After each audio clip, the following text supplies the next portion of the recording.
Good morning, Grace Church family. It is so good to be with you this morning, this fine Monday morning. Hope you had a fantastic weekend and are ready for a new devotional today and in preparation for a great week ahead as well.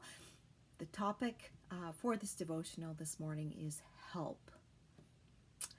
What do you think of when you hear that word?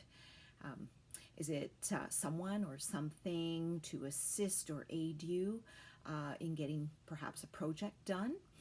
Is it someone to encourage you and to love you? Is it the response to an urgent need or perhaps in a time of crisis? Help can be aid, assistance, support, advice or guidance, solutions, comfort, cooperation or collaboration, backing, support, or encouragement. And help really does cover a very broad range or spectrum when you take some time to think about it. So think of all of these things and then let's add to it. What does Scripture say about help and our source of help? And so I have a number of scripture here for you this morning. Psalm 18 verse 6 says, "In my distress I called upon the Lord. To my God I cried for help. From his temple he heard my voice, and my cry to him reached his ears." Psalm 33 verse 20, "Our soul waits for the Lord. He is our help and our shield." Psalm 34 verse 17, "When the righteous cry for help, the Lord hears and delivers them out of all their troubles." Psalm 46:1, "God is our refuge and strength, a very present help in trouble." Psalm 121 verses 1 and 2, "I lift my eyes up to the hills. From where does my help come? My help comes from the Lord who made heaven and earth." In Hebrews 4 verse 16, "Let us then with confidence draw near to the throne of grace, that we may receive mercy and find grace to help in time of need." Scripture says our help comes from the Lord. He is our present help now and at any time. We can cry out for help and he hears, and we can come before him in confidence for help. He delivers us from our troubles, and the help he provides can come in a variety of ways.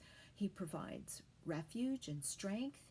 He's our shield where mercy and grace are found. God so easily orchestrates help because he is the creator of heaven and earth, and really nothing is impossible for him. He can send someone to practically help, or seek where we can seek advice from, or send someone who will ultimately love us and support and encourage us. He can provide any number of resources like financial help, a much needed material item like a vehicle,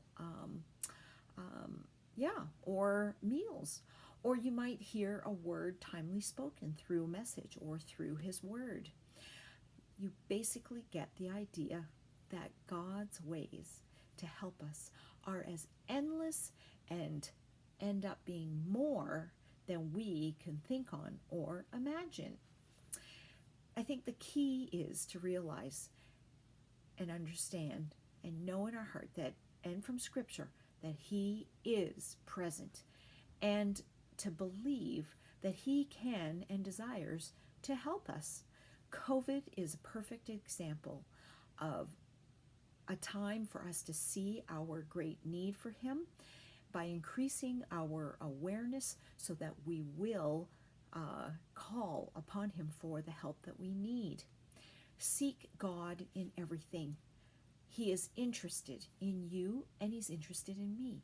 He's interested in the small things, and he's interested in all the big concerns of our life. He will never force his way in and is just waiting patiently for each one of us to ask and receive. But we should be careful to ask all these things with the right heart. And our instructions really are simple and easily understood, but the clincher is What will we do with what we have read or heard? The action of the doing to believe and the doing to trust, willingness to trust is, and take God at His word, remains with each of us as individuals. The only thing that prevents us from doing that is ourselves, which is really unfortunate. But I pray that you will not rob yourself any longer of what is so readily available and waiting for you to grasp a hold of, to be able to say, like the psalmist in chapter 34, verse 8, "Oh, taste and see that the Lord is good. Blessed is the man who takes refuge in Him." Don't you want to be able to say this during COVID and after it's all over, and to know God is the one who brought you through this time? And I want to encourage you and challenge you in a good way today. So with God, the bottom line is you will never be disappointed. So I hope you will take all of this to heart, put this into some real action this week, and just see, God will amaze you, and you will, you can't help but be satisfied. You can't help but be joyful and happy. It will just fill you from the inside out. So on that note, have a great week ahead, and I pray that you will see God at work in all those wondrous ways that I mentioned, in helping you through everything that you're dealing with in your life. So God bless you. God keep you. We'll see you again next Monday. Bye for now.